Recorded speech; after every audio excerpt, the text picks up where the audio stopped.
For 20 years, the Girl Scouts of Northeast Texas have recognized purpose-driven leaders in the DFW Metroplex who show young girls and women how to create positive change in our world. I truly believe the potential and power of women and girls is unlimited. We don't always believe that. We don't always know that. And so championing young girls, women, and helping them to understand the impact of their power, of their uniqueness, and the value that they have, I think is so very important. I think it's critically important that we catch young women when they're young, before they have lost confidence in their ability to take over the world. I'm Caren Locke, and I'm the Regional Vice President and Associate General Counsel for TIAA. My name is Cassandra McKinney. I am the leader of the retail business for Comerica Bank. These women are dedicated to service and leadership and embody the Girl Scout mission by being women of courage, confidence, and character, both within their jobs, but also within their communities. I'm really proud of having served for many years at the Texas Women's Foundation. When I first joined the organization on the board, it was still called Dallas Women's Foundation. But during my term, we expanded our reach. And so I'm really happy about having had a hand in watching the organization take their mission and the good work that they do from just Dallas to all over Texas. More importantly, knowing that I was part of the solution to helping so many different problems and challenges that women face. It took me a little bit of time to find my way into helping my own community. So I'm Chinese, I'm Asian. We, as a community, receive less than 1% of all philanthropic dollars in the US. And so in order for me to fix that, I was one of the founders who helped create what is called the Orchid Giving Circle. So we're a donor-advised fund. Our mission is to give back to lift up the Dallas-Fort Worth or the greater Metroplex Asian community. Everything that we raise goes back out. So we started with 15 of us in 2015. And since 2015, we have raised over $2 million. We have pushed that money back into the North Texas community. Where I invest my time, it really is giving back to young girls and ensuring that they have that exposure to everything that is possible. And so recently, the Women and Children Fund of United Way, importantly, we needed to ensure that we were putting our time and attention to young girls and women. And so that I was able to couple with the work that we do at Comerica in supporting small businesses and realizing that statistic of the number of women-owned businesses and or women-owned startups, that there was an opportunity for me to couple not only my passion and pursuit for women and children, but also my work pursuit for serving small businesses in the community. These women know what it means to champion young girls and women, to help them become the next generation of leaders. I think of champion as somebody who, or the act of elevating and amplifying the voices of somebody whose voices are not as loud as mine. I've been blessed to be able to have the opportunity to say what I feel. And I'm not afraid to call it out when it's wrong. Right? It's easy for me to do it now. It wasn't easy before, and I want it to be easy for the next group of women that come behind me, for it to be easier and then easier and easier. We need to make sure that the next generation don't have the same challenges, that we can actually achieve equality. To champion young girls and women, I think there are probably 5 things that really come to mind. It's advocacy, it's mentoring, it's building community, it's ensuring that there is a network, it's role modeling. So role modeling is so important. As we think about how we role model, how do we create environments that people recognize that I too have an opportunity to excel only if I understand I'm coached, I'm developed, I'm given the opportunities to lead in a way that allows for that potential to bloom. that we are creating environments that allow young girls, allow women to recognize the power of their potential and that they can do anything and be anything. And if they see something that requires change, they can change it. And these women know that it is through groups like Girl Scouts that we can continue to create space for young women and girls to dream, explore, grow, and become the problem solvers of tomorrow. The mission of the Girl Scouts to instill character, confidence, and courage are so important because I think those characteristics are necessary for that belief in yourself that you can do anything. And where Girl Scouts come in is they create a safe space for young women to know that they can do anything that they want to do. It's not just about the superficial, the way you look or the way you dress. It's about what is here and what is here and what you can do here with your hands. That's where Girl Scouts can change the world.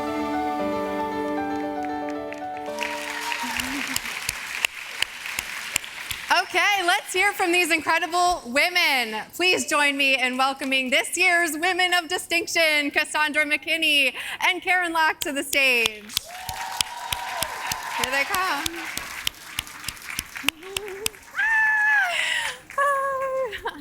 Congratulations. Go ahead, have a seat. Hi, Cassandra. Oh, and Girl Scouts, if you're still out there walking around collecting, thank you. You may be seated now. And I hope you're going to take some notes because these ladies are amazing. So, Cassandra and Caren, thank you so much for being here. Congratulations on your award. And also the video was just so inspiring as a mom and hearing that from you, the head, the heart, and the hands connection and making the world a better place. It's just, doesn't it resonate with all of us? It's so timely, and thank you. So for our discussion, I would like to add, this is really the best part, so I hope you all are paying attention. Both of you were selected to be this year's honorees because you have made sure to find the time, which is so hard these days, to be a force for good in our communities. What has driven you to be a role model and mentor for girls and women and step up for those around you? Let's start with you, Caren. Thank you so much, and thank you again to the Girl Scouts and everyone who's here supporting us. I find that we can't be what we can't see. It's what I've always thought about when I was coming up, growing up, and then also coming up through the corporate ladder. So it's important for me to not just, continue to work, do my thing, but also to give back. And I like to credit that to one of my mentors who is unable to be here because she's actually traveling the world, but Judge Caren Schuler, who is a federal judge in town, kind of tapped me on my shoulder a few years after I came out of law school and said, okay, you're not getting fired, so maybe you should give back a little. And more, she did. She said it just like that. If you know Caren, you'll understand why I said that. But she said, and I feel like you need to start giving back in a very intentional way. So let's go ahead and get you on some boards, start serving so that you can amplify. So it's not just a one-to-one, but also pushing out your impact and your voice. So I really credit her for reminding me that it's not just about making money in life. That's amazing, and that's what we heard from the girls, and they were honoring their mentors who have helped them at a young age too. Cassandra? Absolutely. I too want to say thank you to the Girl Scouts and for the significance of this honor and sharing the stage with Caren. Congratulations. It's important. I recognize that the diversity that we all bring to the world creates value. And so when I think about why I do it, it's because we really have the opportunity to bring together people of all backgrounds, all experiences, race, ethnicities, gender, to make certain that we're providing the opportunity for greater dialogue, for greater perspectives. And when we do that and we have an inclusive environment, it really allows us to create better outcomes. And I see those outcomes. One of the things that I reference back to often as I stepped into the executive ranks and most recently 2020 at Comerica and leading the retail bank is that I had the opportunity to create a team, and that team was very diverse. And when I look back, it's one of the best teams I've ever led. And it's because of the collaboration. So as I think about what do we have to do to ensure that we're encouraging girls and women to be in the ranks, it's all about creating better outcomes, and that's so important. I agree. Thank you, Cassandra. How have you used your voice, your story, your background to create change for girls and women and ensure that their voice can be heard at the table? Yes, I really focus on being visible and being available. And so when you do those two things, it really helps to resonate in the communities where I work, live, serve, play. And I know that as I think about the journey that I've had, I want to share that story. And I'm hopeful that any interested, any having visibility into that story sees their success through my eyes and through my journey. I think that's important for people that look like me, people who may not have been as advantaged, frankly, as I was, whether that be in life or whether it be in the career opportunities that they've had. And so when I'm at work, I am engaged and supportive of leadership development opportunities and things that really help women and our colleagues at large to ensure that they are developing to their full potential. And when I'm in the communities, I'm doing that just as well. You heard in the video the focus on women in businesses, and I think it's so important that we see the potential and the opportunity that we have to give back. Yeah, great. And being visible in the community.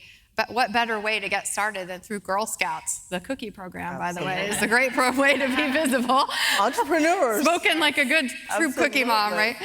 How about you, Cassandra? Can you tell us about what do you consider to be the greatest challenge facing women today? We heard from the girls and the challenges that they feel they're facing. What advice would you give to them to help them address the challenges of the day before they have to face them? Well, firstly, I am right with Dylan.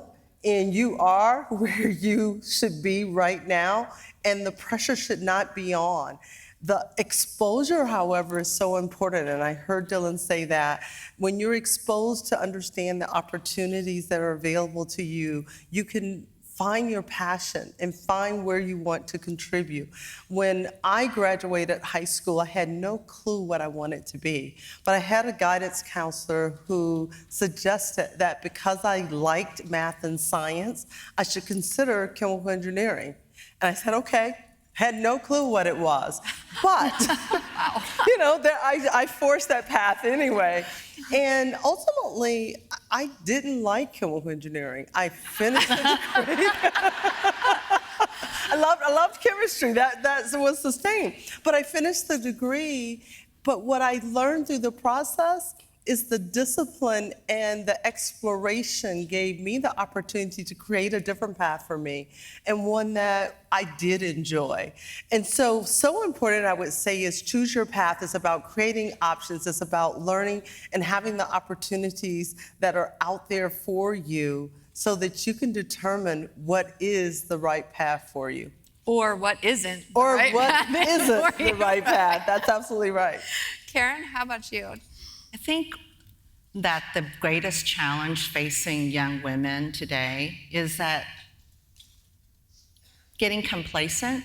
So when you look around, you see that there is a woman who ran for president, you see it again, but there's still so many more hurdles that we have to come through.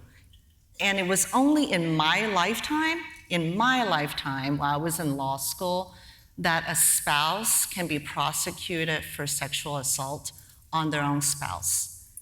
And that happened just while I was in law school. So it wasn't that far ago. And what I worry about is when young women see the successes that we have experienced, seeing Cassandra, seeing myself, and you go, we're good, everything is equal. But that's not true. We still make 83 cents on the dollar with a man. And when we take breaks from our careers because we want to raise a family or we want to take care of our elderly parents, guess what? We took a step back from our career. So now we are saving less money and we live longer. I mean, that's the good news, right? We get to enjoy life a lot more, but that means we have to save more. And if you think about all of those barriers, we still have a long ways to go, young ladies. I need all of you to activate, all of you to push harder, open doors, create room at the table for other young women. Like I told the 3 young ladies at the patron party, the 3 of you are in a very unique space of being able to become CEOs, presidents, leading research and be Nobel Prize laureate. Make sure that you stay in contact with each other, lift each other up, and understand that we are going to break through and we are going to succeed. But we need to do it together. Love So it. I would love to follow up on that, because I think the other thing that's important in that journey is that you really do find your support structure. Women, we can have it all, just not all at the same time. And so as we think about what support do you need, I was blessed to have a husband who, when my kids were 3 and 6, and I had the opportunity to take a new job that would have a totally different demand on our family, he raised his hand and said, I'll stay home. I would not have made the same choice, love my children, not 24/7. But he recognized that that was going to be the best opportunity for our family, and it was at a time where it wasn't as popular as it might be today.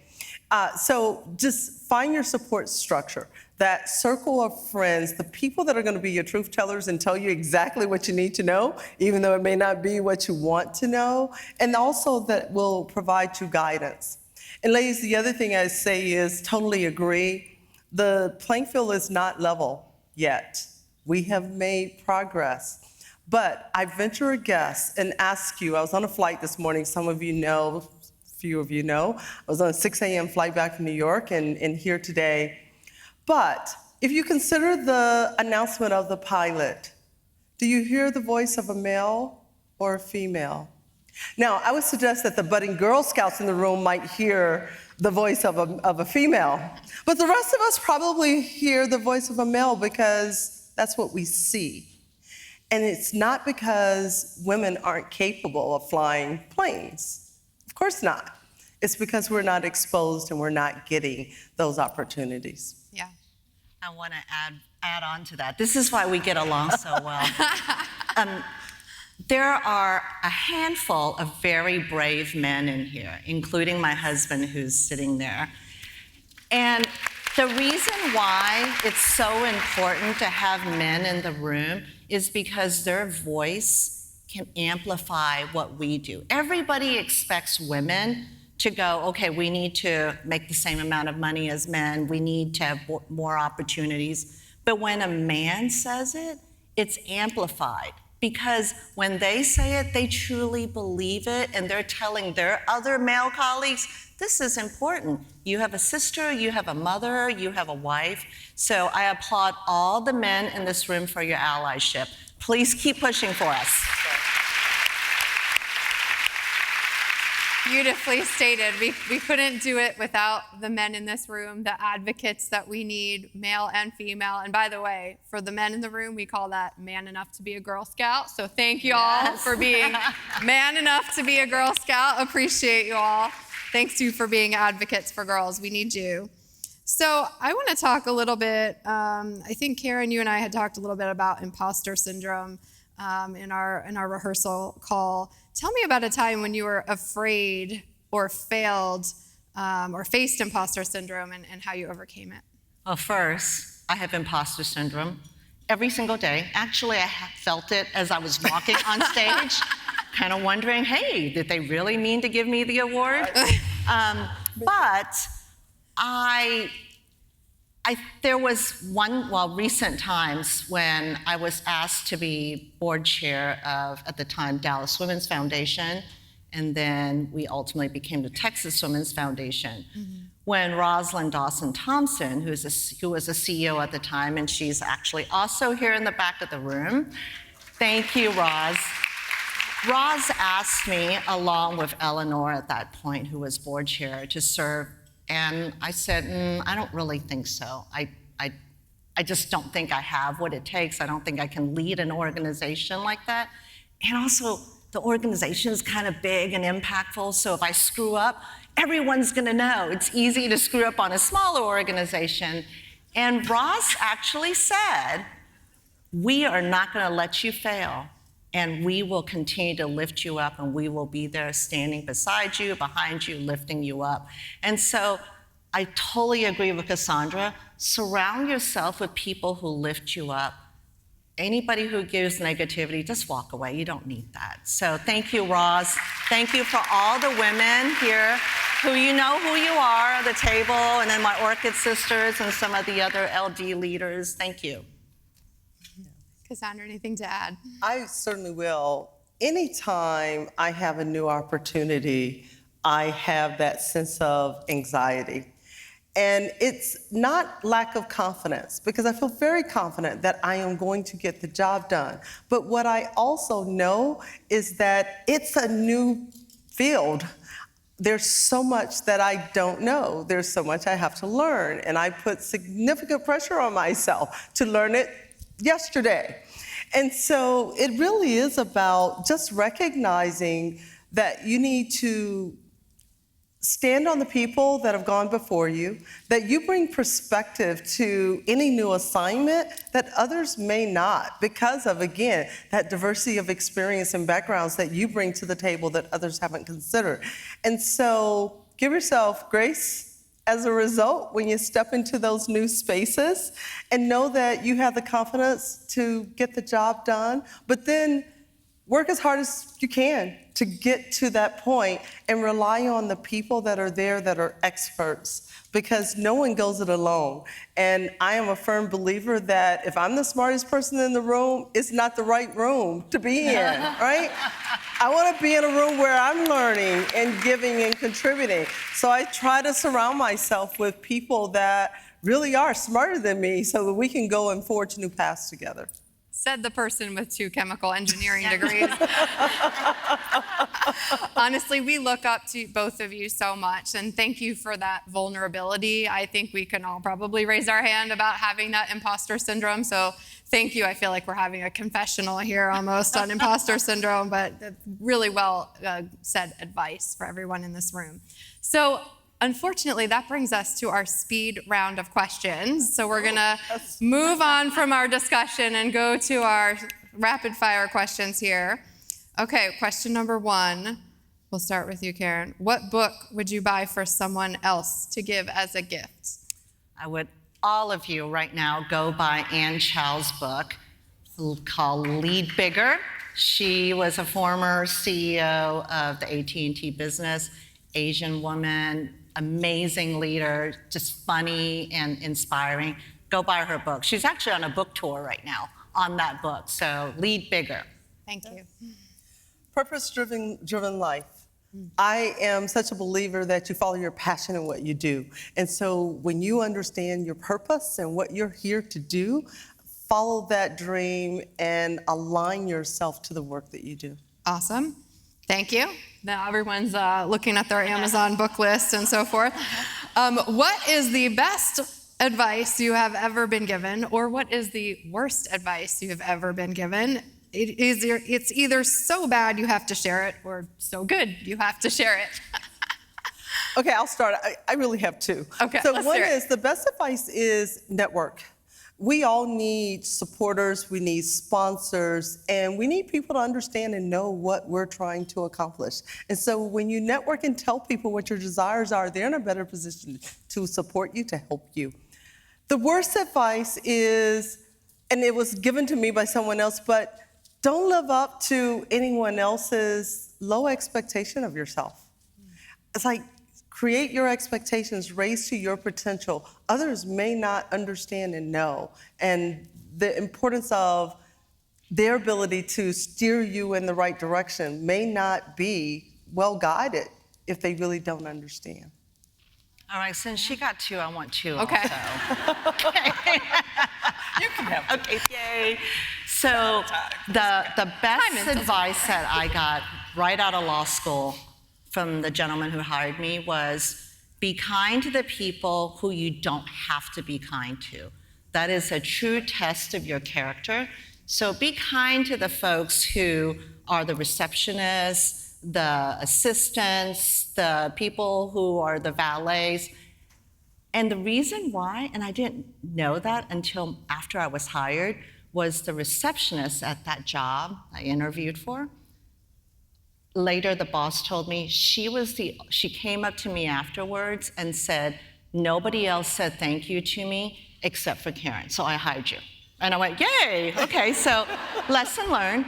And then the second is that it is not only important to invite somebody to the party, because we all say, in order to help each other, you have to invite them to the party. That is not enough.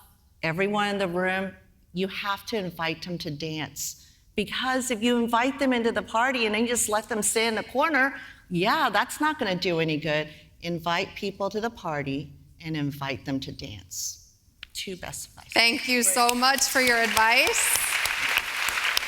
And that concludes our panel discussion. That went fast, huh? So thank you again to our Women of Distinction honorees. Congratulations to both of you. Let's hear one more round of applause.